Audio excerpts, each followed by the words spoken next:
ನನ್ನ ಪ್ರೀತಿಯ ಪೂಜ್ಯರು ಹಿರಿಯರು ಎಲ್ಲರೂ ಸೇರಿದ್ದೀರಿ.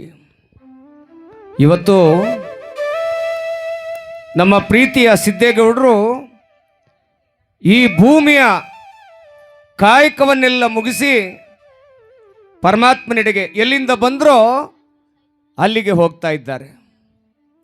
ಆದರೆ ಇಷ್ಟು ಬೇಗ ಸಾವು ಬಂತು ಅಂತ ಅಂದ್ಕೊಳ್ಳೋದು ನಮ್ಮ ದಡ್ಡತನ.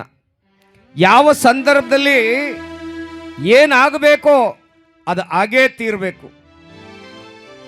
ಸ್ವಲ್ಪ ಗಮನವಿಟ್ಟು ಕೇಳಿಸ್ಕೊಳ್ಳಿ. ಒಂದು ಸಂಸ್ಥಾನ ಇತ್ತು. ರಾಜ ಮಂತ್ರಿಯನ್ನು ಕರೆದು ಕೇಳ್ದ, ಮಂತ್ರಿ ಇವತ್ತು ನಾವು ಬೇಟೆಗೆ ಹೋಗ್ಬೇಕಪ್ಪ, ಕಾಡಿಗೆ ಹೋಗೋಣ ನಡೆ ಅಂತೇಳಿ. ರಾಜ ಹೇಳ್ದ ಮಂತ್ರಿಗೆ, ಬೇಟೆಗೆ ಹೋಗುವಾಗ ಯಾವ ಸೈನಿಕರು ಬೇಡ, ಏನು ಬೇಡ, ನಾನು ನೀನು ಇಬ್ಬರೇ ಹೋಗಬೇಕು ಅಂತ ಹೇಳ್ದ ಮಂತ್ರಿಗೆ. ಆ ಮಂತ್ರಿ ರಾಜ ಹೇಳದ ಮೇಲೆ ಕೇಳಲೇಬೇಕಲ್ವಾ, ಆಯಿತು ಸ್ವಾಮಿ ಹೋಗೋಣ ನಡ್ರಿ ಅಂತ ಅನ್ನುವಾಗ ಕಾಡಿನಲ್ಲಿ ಬೇಟೆ ಆಡಲಿಕ್ಕೆ ಬಂದವರೇ, ಸ್ವಲ್ಪ ನೀವು ಗಮನವಿಟ್ಟು ಕೇಳಿಸ್ಕೊಂಡ್ರೆ ಅರ್ಥ ಆಗ್ತದೆ, ಈ ಕಥೆಯ ಸಾರ ಏನು ಅಂತ ಗೊತ್ತಾಗ್ತದೆ. ಬೇಟೆ ಆಡ್ಲಿಕ್ಕೆ ಬಂದವರೇ, ಹೊಟ್ಟೆ ಹಸುವಾಯಿತು ರಾಜನಿಗೆ. ಮಂತ್ರಿ ಕೇಳ್ದ, ನನಗೆ ಯಾವ್ದಾದ್ರು ಒಂದು ಹಣ್ಣು ಬೇಕಲ್ಲಪ್ಪ ತಿನ್ನೋದಕ್ಕೆ. ಅವನು ಯಾವುದೋ ಒಂದು ಒಳ್ಳೆಯ ರಸಭರಿತವಾದ ಒಂದು ಮರದ ಹಣ್ಣನ್ನು ತಂದು ರಾಜನ ಕೊಟ್ಟ. ರಾಜ ಏನು ಮಾಡ್ದ, ಈ ಹಣ್ಣನ್ನು ನಾನೇ ಕತ್ತರಿಸ್ಕೊಂಡು ತಿಂತೀನಿ, ಚಾಕು ಕೊಡಪ್ಪ ಅಂತ ಕೇಳ್ದ. ಚಾಕುನಲ್ಲಿ ಕತ್ತರಿಸುವಾಗ ಏನಾಗೋಯ್ತು, ಈ ರಾಜ ಅಪ್ಪಿತಪ್ಪಿ ಆ ಚಾಕು ಅರ್ಥವಾಗಿತ್ತು, ಹೆಬ್ಬೆರಳಿಗೆ ಬಿದ್ದುಬಿಡ್ತು ಚಾಕು.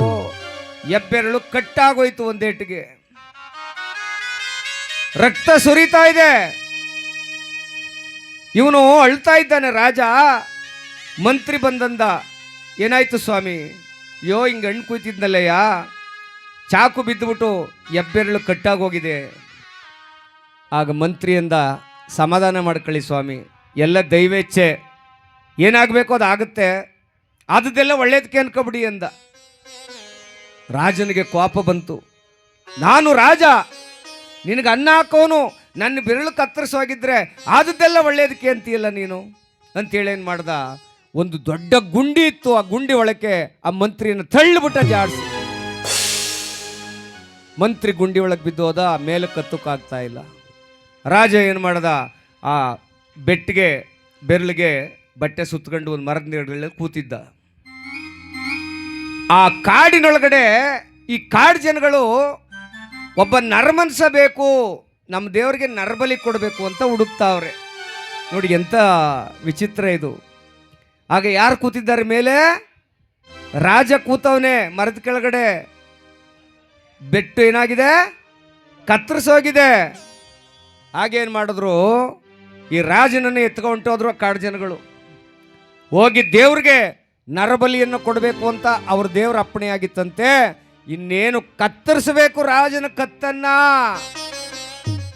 ಅಷ್ಟರಲ್ಲಿ ಆ ಕಾಡು ಜನಗಳ ಹಿರಿ ಮನಸ್ಸು ಹೇಳ್ದ, ಇವನಿಗೆ ಕೈಗೆ ಬೆಟ್ಟಕ್ಕೆ ಬೆರಳಿಗೆ ಏನೋ ಗಾಯ ಆಗಿ ಬಟ್ಟೆ ಕಟ್ಟವ್ರಲ್ಲ, ಏನು ನೋಡ್ರು ಅಂದವ್ರೆ. ನೋಡಿದಾಗ ಹೆಬ್ಬೆರಳಿಲ್ಲ.